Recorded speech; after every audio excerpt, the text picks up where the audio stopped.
No one would have believed in the last years of the 19th century that this world was being watched keenly and closely by intelligences greater than man's and yet as mortal as his own, that as men busied themselves about their various concerns, they were being scrutinized and studied, perhaps almost as narrowly as a man with a microscope might scrutinize the transient creatures that swarm and multiply in a drop of water.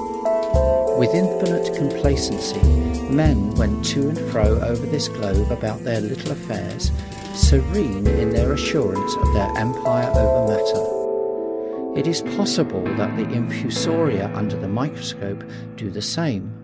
No one gave a thought to the older worlds of space as sources of human danger, or thought of them only to dismiss the idea of life upon them as impossible or improbable. It is curious to recall some of the mental habits of those departed days.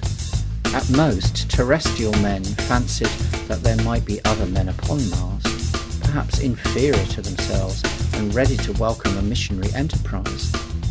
Yet across the gulf of space, minds that are to our minds as ours are to those of the beasts that perish, intellect vast and cruel and unsympathetic, regarded this earth with envious eyes, and slowly and surely drew their plans against us. And early in the 20th century came the Great Disillusionment.